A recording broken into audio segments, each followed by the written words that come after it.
pada saat mulai memilih bisnis ini, kira-kira sudah feeling nggak akan berhasil? Enggak.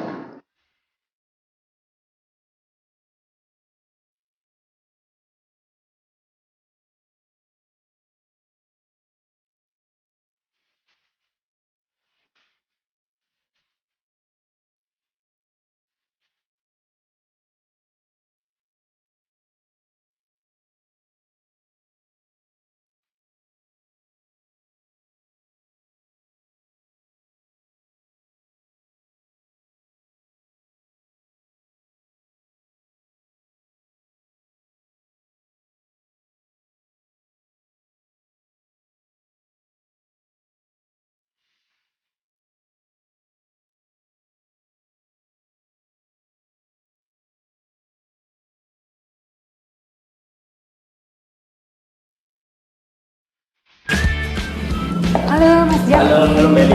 Apa kabar? Di Bukalapak. Baik. Ya, terima kasih ya sudah menyempatkan waktu. Iya. Oke, audiens sekalian, hari ini kita akan berbincang lebih jauh dengan founder dan CEO Bukalapak.com, Bapak Ahmad Zaki. Iya. Nah, kita ingin menggali nih Pak Ahmad Zaki ya mengenai perkembangan Bukalapak.com di awal tahun ini, kira-kira resolusinya seperti apa? Oke. Di ulang tahun yang ke-9 ini misinya masih sama. Kita ingin memajukan usaha kecil di seluruh Indonesia. Ya. Jadi kalau ditanya resolusi, kita sih berharap makin banyak usaha kecil yang bergabung dan diberdayakan oleh Bukalapak. Gitu. Sampai sekarang sudah berapa jumlah? Sekarang udah 4,5 juta. Wow. Ya. Lalu target sampai akhir tahun 2019? Wah, kita jarang matok target sih. Oh, jarang. Yang penting berusaha keras, Do the best, semangat, ya. do the best, extra mile kalau istilah kita di Bukalapak. Insya Allah hasilnya yang terbaik. Oke. Lalu bisa diceritakan kiat-kiat apa saja supaya bisa mencapai target? Kiat-kiatnya Bersama tim. iya. Kita ada 5 nilai utama di Bukalapak. Oke. Di sini juga ditulis. Oh, Yang oke. pertama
Dan ternyata tidak disangka menjadi besar.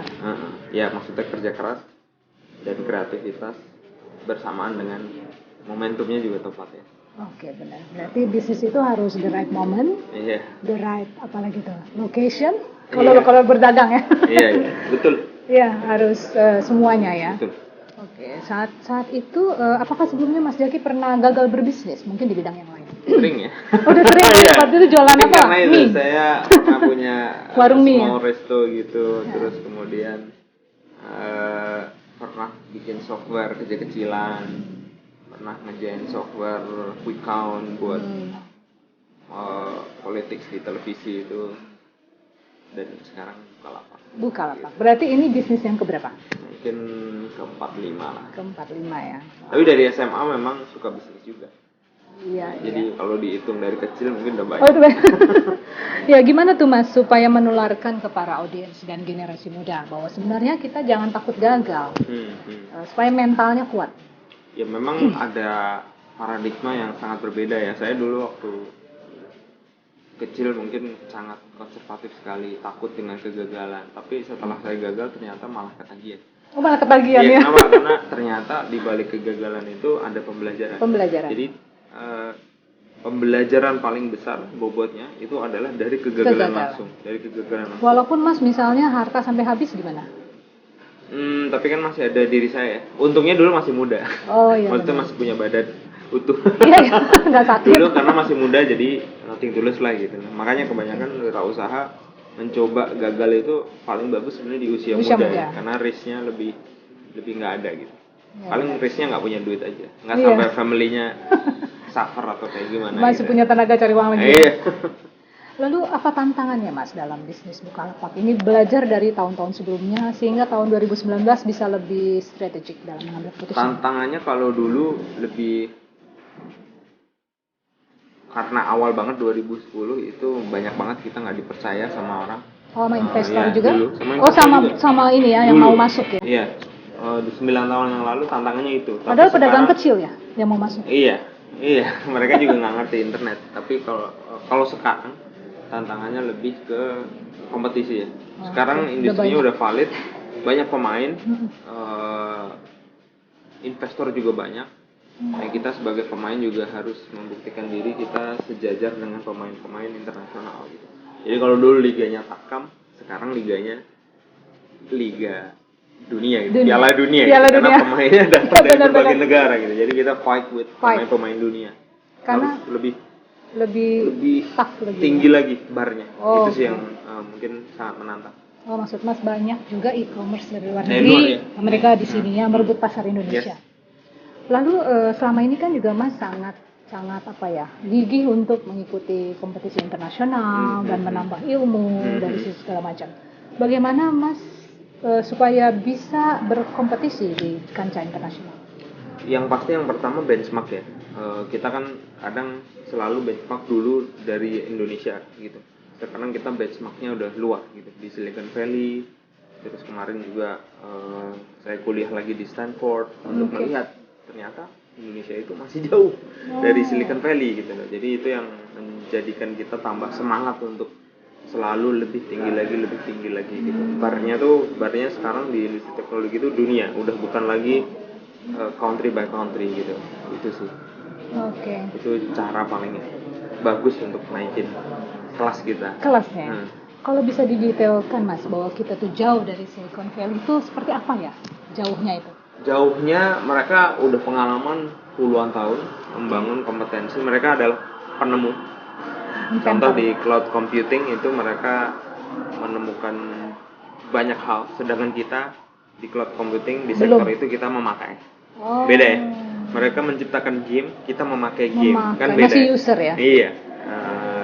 Cloud computing kan ditemukan salah satunya oleh Amazon, yang mana e-commerce juga gitu. Jadi pemain e-commerce-nya tuh sudah multi-billion dollar karena mereka mindsetnya menjadi penemu, sedangkan kita mungkin mindsetnya kita lagi nyoba menemukan sesuatu.